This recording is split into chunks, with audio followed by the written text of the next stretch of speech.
نحمدہ ونصلی علی رسولہ الکریم اما بعد فاعوذ باللہ من الشیطان الرجیم بسم اللہ الرحمن الرحیم رب اشرح لی صدری ویسر لی امری واحلل عقدۃ من لسانی یفقہوا قولی ربنا لا تؤاخذنا ان نسینا واخطانا۔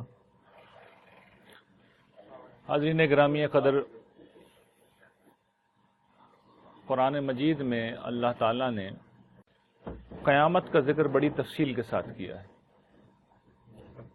اس کے احوال، اس کے مقامات، اس کے مراحل، اس روز زمین اور آسمان میں جو تبدیلیاں آئیں گی، جو تباہی، جو بربادی ہوگی، اس کا بیان، اس دن کا آغاز کس طرح ہوگا، اس دن میں کیا معاملات پیش آئیں گے، سزا و جزا کے مراحل کیا ہوں گے، کس طرح نامہ اعمال میں انسان ایک ایک عمل کو لکھا ہوا پائے گا، کس طرح اس زمین کے اوپر کیا گیا ہر کام، یہاں کہا گیا ہر قول، حتیٰ کہ دلوں میں چھپے ہوئے خیالات کس طریقے سے سامنے کیے جائیں گے، ظاہر کیے جائیں گے، کس طریقے سے صالحین کو ان کی نیکیوں کا بدلہ دیا جائے گا، اور کس طریقے سے منکرین کو ان کی ظلم و سرکشی کی سزا دی جائے گی۔ قرآن مجید اس کی تفصیل سے بھرا ہوا ہے۔ جہنم کیا ہے، اس کے عذاب کیا ہیں، ان کی شدت، ان کی نوعیت کیا ہے،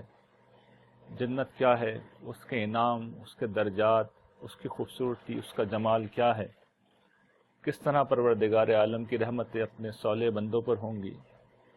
قرآن مجید اصل میں یہی اطلاع دینے کے لیے آیا ہے،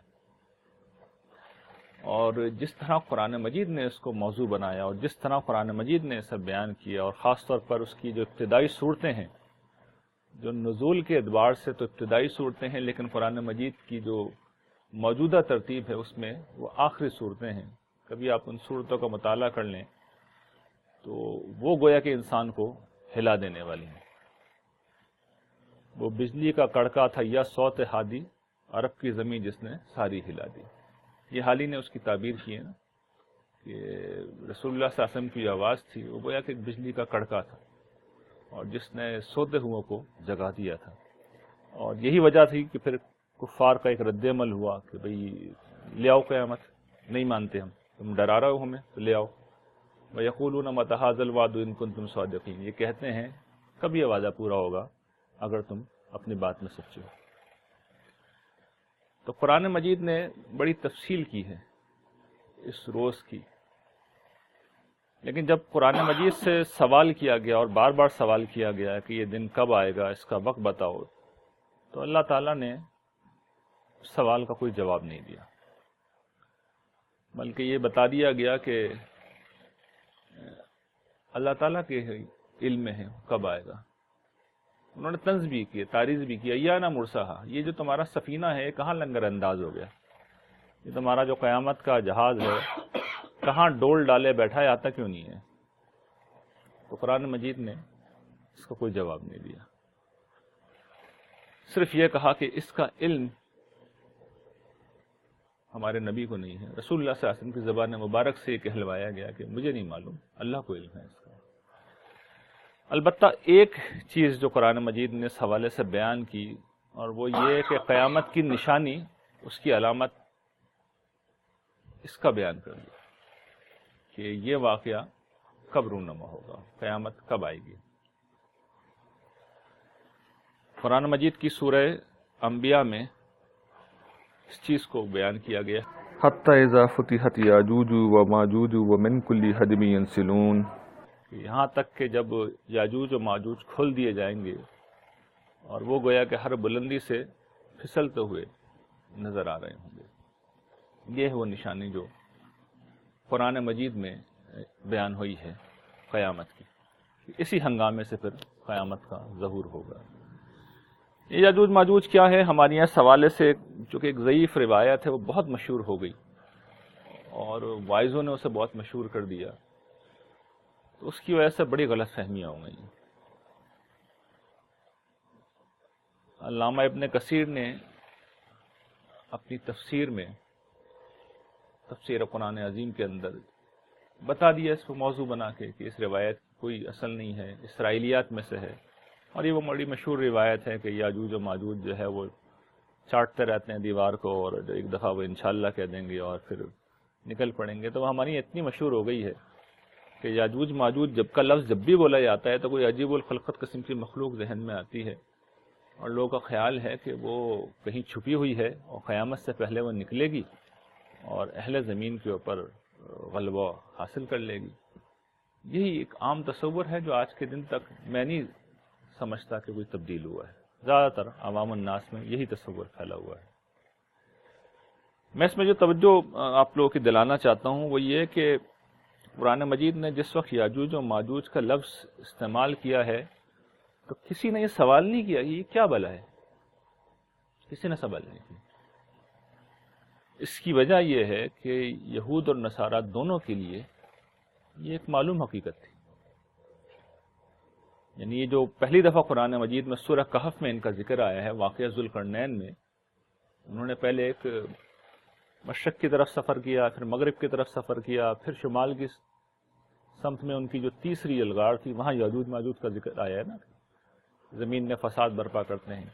شمال کا علاقہ بعد میں یہ ہمارے تاریخ دانوں نے بیان کیا ہے کہ یہ بحر کیسپین اور بلیک سی کی طرف جس وقت آپ جاتے ہیں تو فلسطین کا جو شمال سے مراد فلسطین کا جو شمال ہے، بحر کیسپین، بحر خزرج، جو اس وقت کوکاف کا علاقہ، قفقاز کا علاقہ کہلاتا ہے، اور روس کا جو مشرقی حصہ ہے وہ علاقہ ہے. تو یہ اسی سمت میں ان کی مہم تھی، اور اسی کے ضمن میں پہلی دفعہ قرآن میں یاجوج ماجوج کا ذکر آیا. تو یہ سوال بھی جو تھا یہ یہود نے کیا تھا. اچھا، قرآن مجید کی اس اصطلاح کا ذکر آپ دیکھیے کہ ایک جگہ بائبل میں یہود کے مذہبی صحیفوں میں ہے، حزقیل کے صحیفے میں ان کا ذکر ہے، اور وہاں پہ بیان ہوتا ہے کہ ان کا علاقہ متعین طور پر بیان ہو جاتا ہے. ماسکو، روس کے علاقے نام لے کے، ماسکو کا نام لے کے کہا گیا ہے کہ اس علاقے کے باشندے ہیں. اور ایک دفعہ ان کا ذکر عہد نامہ جدید میں یعنی کہ انجیل کے اندر ملتا ہے. مکاشفہ جو سب سے آخری کتاب ہے، بک آف ریویلیشن جو ہے، جو اصل میں کہتا تو یہ ہے کہ یوحنا عارف کا مکاشفہ وہ حضرت عیسیٰ کا خواب ہے، اس خواب میں ان کا ذکر آتا ہے. تو گویا کہ یہود بھی واقف تھے، نصرانی بھی واقف تھے، دونوں واقف تھے. تو قرآن مجید نے، میں توجہ دلا رہا ہوں کہ کوئی اجنبی اصطلاح استعمال نہیں کی تھی، سب کو معلوم تھا. اس لیے کسی نے کوئی سوال نہیں کیا، کوئی شور نہیں مچا کہ یاجوج ماجوج کیا ہیں. معلوم تھا، یہودیوں کو بھی معلوم تھا، نصارہ کو بھی معلوم تھا، اور ظاہر ہے کہ مسلمانوں کو بھی اس کی وجہ سے معلوم ہوگا. اور یہ بات بھی معلوم ہے کہ تاریخی طور پر حضرت نوح علیہ السلام کی، آپ کو معلوم ہے کہ ان کے 3 صاحبزادے تھے، سام، حام، یافس. ان کے جو چوتھا بیٹا تھا کنعان وہ تو ڈوب کے مر گیا تھا، لیکن جو سام ہے اس کی اولاد جو ہے یہ عرب، یہودی، مڈل ایسٹ کے باشندے ہیں. حام جو ہیں وہ زیادہ تر افریقہ کی سمت اور سیاہ فام باشندے. اور یافس کی اولاد وہ تھی جو اوپر شمال کی سمت میں فلسطین سے چلی گئی تھی. اور وہیں سے باقی 2 جو ان کی اولادیں تھیں، حضرت نوح علیہ السلام کی جو اولاد تھی وہ تو سیٹل ہوتی گئی. یہ جو یافس کی اولاد تھی یہ سیٹل نہیں ہوئی. تاریخ میں ہم جانتے ہیں بڑے قبائل ان کے مشہور ہیں جو بعد میں مشہور ہوئے، ستین ہیں، ہن ہیں. اور یہ بات معلوم ہے تاریخ میں کہ یہ چونکہ شکاری تھے، چرواہے تھے، انہیں نئی زمینوں کی تلاش رہتی تھی، ماحول بدلتا تھا تو ان کے لیے کبھی قحط پڑ جاتا تھا، کبھی پانی اور چارے کی فراوانی ہوتی تھی، کبھی کمی ہو جاتی تھی، تو انہیں بار بار نکلنا پڑتا تھا اپنے علاقوں سے. اچھا، بالکل فطرت پہ قائم تھے، کوئی کام ہی نہیں تھا، نسل بڑھانا بس ایک کام تھا اور زندگی کی جد و جہد کرنا. تو نسل ان کی تیزی سے بڑھتی تھی، اولادیں تیزی سے ہوتی تھیں، اور پھر غذا و پانی کی جب کمی ہوتی تھی تو پھر یہ متمدن علاقوں پہ حملے کرتے تھے. اور ان کی جو تاریخ میں ان کی یلغار کی مثالیں موجود ہیں وہ اتنی زیادہ ہیں کہ گنوائی نہیں جا سکتی. یعنی ان سے زیادہ کسی نے انسانی آبادیوں پہ حملے نہیں کیے. ان کی ایک موج اٹھتی تھی اور وہ کسی متمدن علاقے پہ حملہ کرتی تھی اور اس کے بعد وہ خود سیٹل ہو جاتے تھے، پھر ان کے اوپر کوئی دوبارہ پیچھے سے کوئی ایک اور گروہ حملہ کرتا تھا اور ان کو تہو بالا کر دیتا تھا۔ یہ جو ایسٹرن رومن امپائر ہے یہ انہی لوگوں نے ختم کی تھی، گاس کے قبائل جنہیں کہتے ہیں، شمالی یورپ سے اٹھے تھے۔ تو یہ لوگ انیشلی روس کی سمت میں، قفقاز اور کیسپین کی سمت میں آباد تھے، وہاں سے ایک طرف مشرق میں یہ نکلے تو منگولیا اور پھر زمانہ قبل از تاریخ میں غالباً مشرق بعید تک پہنچتے چلے گئے، اور دوسری طرف وہاں سے نکلے شمالی یورپ، اور پھر شمالی یورپ سے یہ پورے یورپ، اور جدید تاریخ میں ہمیں معلوم ہے کہ امریکہ، آسٹریلیا بھی انہوں نے آباد کیا۔ تو ان کی پوری تاریخ ہمیں معلوم ہے، ایسا نہیں ہے کہ یہ چھپی ہوئی ہے، یہ انسانی گروہوں میں سے ہی ایک گروہ ہے جو حضرت آدم علیہ السلام اور اماں حوا کی اولاد میں سے ہیں۔ اور یہ میں نے خاص طور پہ کہا اس جملے کا بھی ایک پس منظر ہے، ایک تصور ان کے یہاں یہ ہے کہ یہ باپ تو ان کے حضرت آدم علیہ السلام ہے، ماں ان کی کوئی اور ہے، تو اس لیے میں نے کہا حضرت آدم حوا کی اولاد ہے۔ حضرت نوح علیہ السلام کی اولاد میں سے یہ لوگ ہیں۔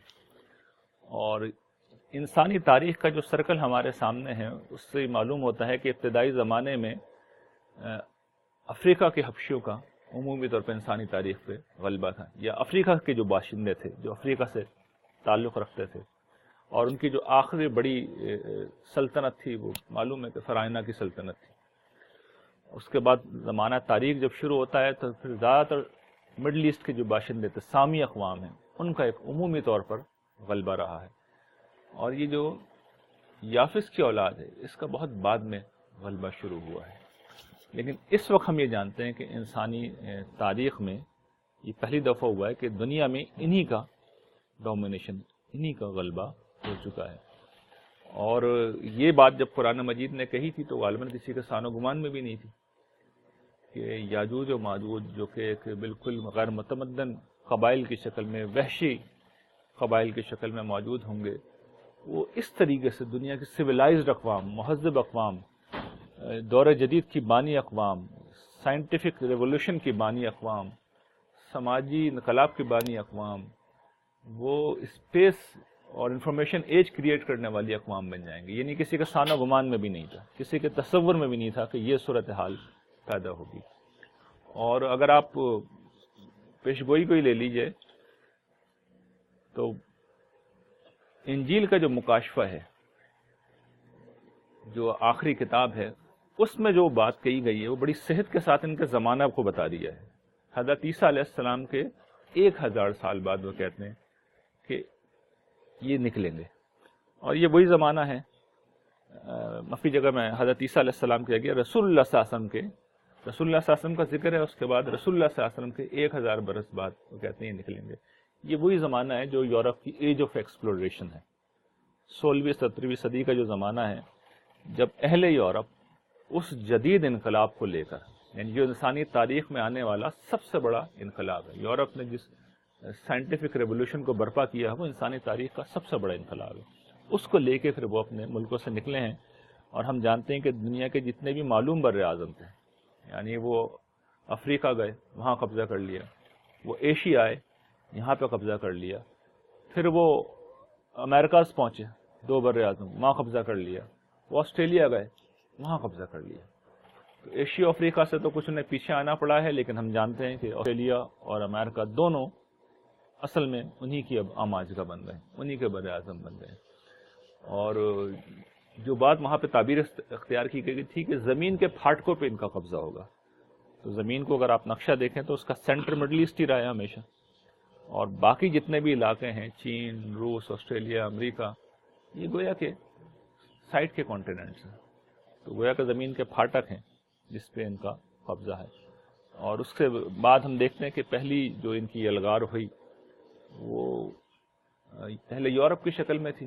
قرآن کے جو الفاظ ہیں، جو اب میری انٹرپریٹیشن ہے کہ 2 مراحل ہیں قرآن نے جو بات کہی، حتی اذا فتحت یاجوج و ماجوج ومن کل حدب ینسلون، یہاں تک کہ یاجوج ماجوج کھول دیے جائیں۔ کھول دیا جانا اصل میں وہ ایج آف ایکسپلوریشن کی طرف غالباً اشارہ ہے۔ اور یہ جو دوسرا مرحلہ ہے من کل حدب ینسلون، یہ ایک ادبی تعبیر ہے، یعنی یہ اگر آپ کبھی جنگوں کا نقشہ آپ پرانی جنگیں شاید آپ لوگوں نے کے ذہن میں نہ ہو، اس زمانے میں لشکر ایک دوسرے پہ حملہ کیا کرتے تھے. تو لشکر میں گھوڑے بھی ہوتے تھے، پیادے بھی ہوتے تھے، سوار بھی ہوتے تھے، اور جس وقت کوئی لشکر نسبتاً نشیب میں واقع فوج پہ حملہ کر رہا ہوتا تھا تو اوپر سے آپ دیکھیں گے تو ایسا لگے گا کہ جیسے کہ گویا کہ پھسلتی ہوئی کوئی پورا لشکر آ رہا ہے، پھسلتے ہوئے آ رہے ہیں.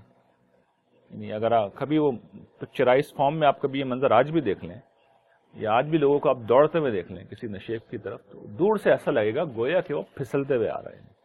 یہ یلغار کی تعبیر ہے، حملے کی تعبیر ہے. یعنی جب کوئی فوج اس طرح حملہ کرتی ہے تو دور سے دیکھنے میں آپ کو ایسا ہی لگتا ہے کہ گویا کہ پھسلتے ہوئے، وہ ٹانگیں نظر نہیں آ رہی ہوتی ہیں آپ کو ان کی، دور سے ایسا لگتا ہے گویا کہ پھسلتے ہوئے وہ نیچے جا رہے ہیں.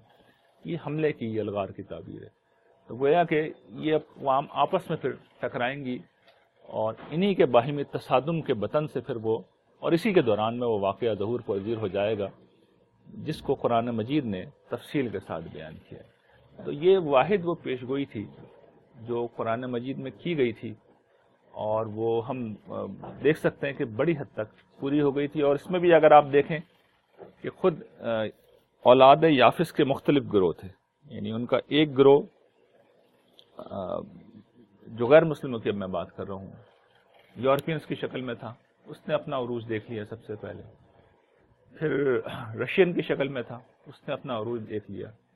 ایک گروہ ان کا امریکہ پہنچ گیا، اس نے بھی اپنا عروج دیکھ لیا. اب ان کا سب سے بڑا جو نسلی گروہ باقی ہے، یعنی سرخ اقوام، سفید اقوام کے بعد اب پیلی قومیں رہ گئی ہیں، اور اب ہم وہ بظاہر جانتے ہیں کہ ان کے غلبے کا ایک آغاز ہو رہا ہے. تو وہ گویا کہ اس کے بعد ان کی کوئی بڑی ریس بچتی نہیں، ان کی ساری ریسز کم و بیش پوری ہو چکی ہیں جو زمین پہ اپنا غلبہ اور اقتدار دیکھیں گی. یہ ایک بات تھی جس کی طرف میں آپ کی توجہ دلا رہا تھا. لیکن قرآن مجید سے ہم یہ بھی جانتے ہیں کہ اللہ تعالیٰ واضح کرتے ہیں اس بات کو، وَمَا كُنَّا مُعَذِّبِينَ حَتَّى نَبْعَثَ رَسُولًا، ہم جب تک کسی بستی میں رسول کو نہ بھیج دیں ہم عذاب نہیں دیتے. قیامت کے متعلق سورہ حج سے ہم یہ جانتے ہیں کہ یہ ایک نوعیت کا عذاب ہے.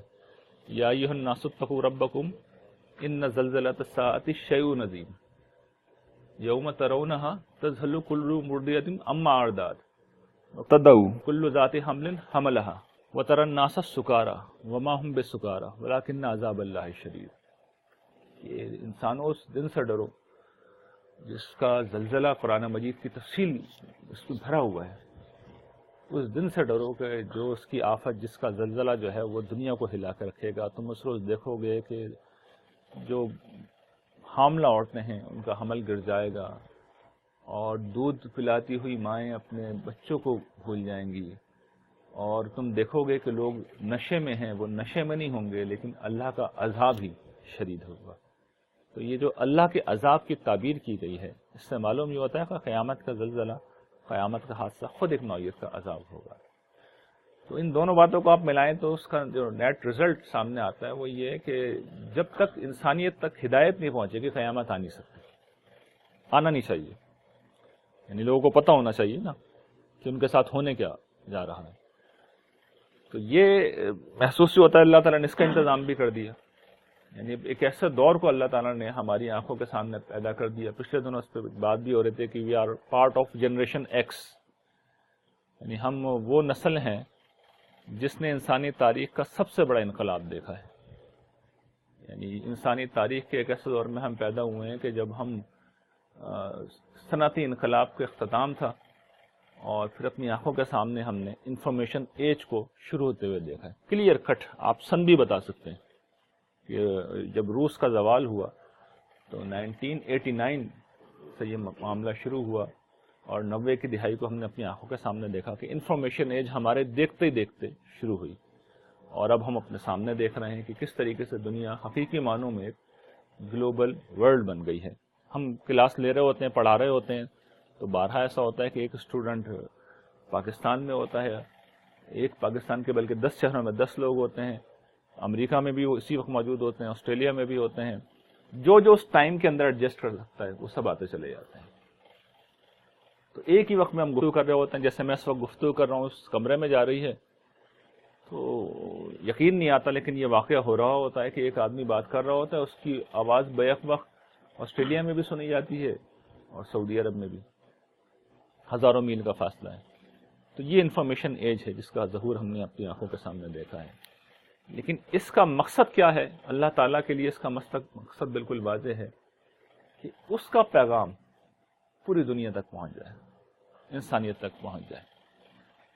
تو یہ کام ذمہ داری تو اصل میں مسلمانوں کی تھی، اور اس پر میں کئی دفعہ لیکچر دے کے بتا چکا ہوں کہ مسلمانوں نے کیا کوتاہیاں کی. مسلمانوں نے گویا کہ تہیہ کر لیا کہ انہوں نے یہ کام نہیں کرنا. تو نہیں کرنا تو اللہ تعالیٰ تو محتاج نہیں ہے، تو انہوں نے پھر بہرحال ایک نئے مواقع کو، نئے حالات کو پیدا کیا، اور ان حالات میں اب یہ ممکن ہو گیا ہے کہ چند لوگ بھی اٹھیں اور اللہ کا پیغام پوری دنیا تک پہنچا دیں. تو یہ گویا کہ آنے والے برسوں کا نقشہ ہے. ہم نہیں جانتے کہ وہ چند برس ہوں گے یا چند عشرے ہوں گے یا چند صدیاں ہوں گی، اللہ کو اس کا علم ہے، اسی کے پاس اس کا علم ہے. لیکن اب یہ کام ہونے جا رہا ہے اور پوری انسانیت تک یہ پیغام پہنچ جائے گا. اس کے بعد انسانیت کے پاس چوائس ہوگی، وہ مان لیتے ہیں تو اللہ تعالیٰ مؤخر کر دیں گے. جہاں سے میں نے بات شروع کی تھی، اگر آپ کو یاد ہو، قریش مکہ کے سامنے بھی اللہ تعالیٰ نے دو ہی باتیں رکھی تھی. تم یہ قیامت آ رہی ہے تمہارے سامنے، ایمان لے آؤ، اور انکار کرو گے تو پھر اس کی سزا کے طور پر قیامت آئے گی. تو صحابہ کرام مجموعی طور پر ایمان لے آئے. تو اللہ تعالیٰ نے، جو میرا فہم ہے، قیامت کو مؤخر کر دیا اس واقعے کی وجہ سے. یعنی آپ کبھی غور سے پڑھیے، قرآن مجید نے اتنا سریع انذار کیا تھا کفار مکہ کو، گویا کہ ان کے سر پہ آ کے کھڑی ہو گئی تھی، لیکن نہیں آئی اس وقت قیامت. کیوں نہیں آئی؟ اس لیے نہیں آئی کہ لوگوں نے مجموعی طور پر اسلام قبول کر لیا تھا، صحابہ کرام نے اسلام قبول کر لیا تھا، اور اس کے بعد وہ پوری دنیا کے اوپر حق کے گواہ بن گئے تھے. انہوں نے پورا دنیا کا کورس بدل دیا تھا، ہسٹری کا کورس بدل دیا تھا. اس کے نتیجے میں گویا کہ قیامت کو پیچھے دھکیل دیا گیا. تو اللہ تعالیٰ کے ظاہر بات مشیت، اس کی قدرت میں سب کچھ ممکن ہوتا ہے. تو ابھی بھی گویا کہ اب اس کا پارٹ 2 یا لاسٹ پارٹ شروع ہو چکا ہے. یہی کچھ ہونے جا رہا ہے، اور انسانیت کے پاس ایک دفعہ پھر موقع ہوگا. قبول کر لو اس پیغام کو تو بہت اچھی بات ہے، ہو سکتا ہے اللہ تعالیٰ کچھ صدیوں کے لیے اور مہلت دے دیں اور مؤخر کر دیں. اور اگر نہیں لوگ باز آئیں گے، اور جس طریقے سے سمجھیے کہ انسانی تاریخ کا سب سے بڑا کفر اس دور میں پیدا کیا گیا ہے، اس کے بعد سے انسانیت تباہی کی مستحق ہو گئی تھی. یعنی الحاد کو پیدا کیا نا انسانیت میں. یہ تماشا کبھی نہیں کیا تھا اس دھرتی کے باشندوں نے کہ خدا کو ماننے سے انکار کر دیا. شرک تو بہت کیا، الحاد کا کارنامہ کبھی سر انجام نہیں دیا تھا. اس دور میں یہ بھی کر دیا. تو جس وقت یہ کام کیا تھا 19ویں صدی میں مستحق ہو چکے تھے عذاب کے. لیکن اللہ تعالیٰ کی چونکہ ایک شان رحمت ہے، وہ ہمیشہ موقع دیتے ہیں. تو اب یہ موقع ہے جو ہمیں دیا جا رہا ہے، ہم سب کو دیا جا رہا ہے، انسانیت کو دیا جا رہا ہے.